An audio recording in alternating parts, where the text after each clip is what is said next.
AIDSO সদস্য ও সমর্থকরা paradise চৌমুহনীতে সমবেত হয়ে মিছিলের মাধ্যমে আগরতলা সিটি সেন্টারের সামনে পৌঁছান।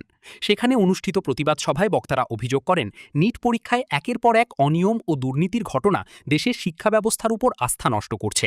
তারা পরীক্ষায় স্বচ্ছতা ও জবাবদিহিতা নিশ্চিত করার দাবি জানান। এছাড়াও রাজ্যের একাধিক সরকারি বিদ্যালয় বেসরকারি সংস্থার হাতে পরিচালনার সিদ্ধান্তের তীব্র বিরোধিতা করেন আন্দোলনকারীরা। তাদের বক্তব্য, সরকারি শিক্ষাকে দুর্বল করে বেসরকারীকরণের পথে এগিয়ে যাওয়া হলে সাধারণ ও নিম্ন আয়ের পরিবারের শিক্ষার্থীরা ক্ষতিগ্রস্ত হবে। শিক্ষার অধিকার নিশ্চিত করতে সরকারি স্কুলগুলোর পরিকাঠামো ও শিক্ষার মান উন্নয়নের উপর গুরুত্ব দেওয়ার আহ্বান জানান তারা। এআইডিএসও কেন্দ্রীয় কাউন্সিল প্রতিবাদ সপ্তাহের আহ্বান করেছে। এই প্রতিবাদ সপ্তাহ আহ্বানে আমাদের দাবি হচ্ছে যে ন্যাশনাল টেস্টিং এজেন্সি, এই ন্যাশনাল টেস্টিং এজেন্সিকে অপসারণ করতে হবে।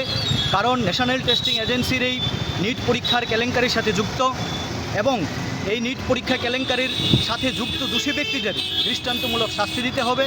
সর্বভারতীয় যে পরীক্ষাগুলো, এই পরীক্ষাগুলো এজেন্সির মাধ্যমে নয়, সরকার দায়িত্ব নিয়ে এই পরীক্ষার দায়িত্ব গ্রহণ করতে হবে।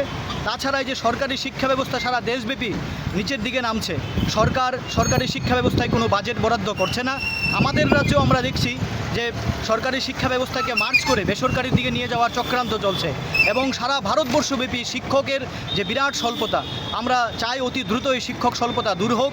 এই দাবিতে সারা দেশব্যাপী প্রতিবাদ সপ্তাহের আহ্বান করেছে। আজকেও আমরা এখানে বিক্ষোভ দেখাচ্ছি। এআইডিএসও ত্রিপুরা রাজ্য কাউন্সিল, এই দাবিতে আমাদের লড়াই আন্দোলন চলছে। আমরা চাই সারা রাজ্যব্যাপী ছাত্র যুব সমাজ সরকারি শিক্ষা বাঁচাতে আন্দোলনে আসুক। এই দাবি নিয়েই আমাদের আজকের এই কর্মসূচি। আমি রাজ্য সভাপতি রামপ্রসাদ আচার্য।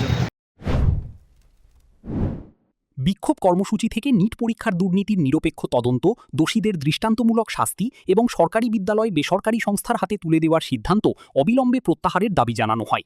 কর্মসূচিকে কেন্দ্র করে এলাকায় কিছু সময়ের জন্য উত্তেজনার পরিবেশ সৃষ্টি হলেও পরিস্থিতি ছিল শান্তিপূর্ণ। Bureau report, news now.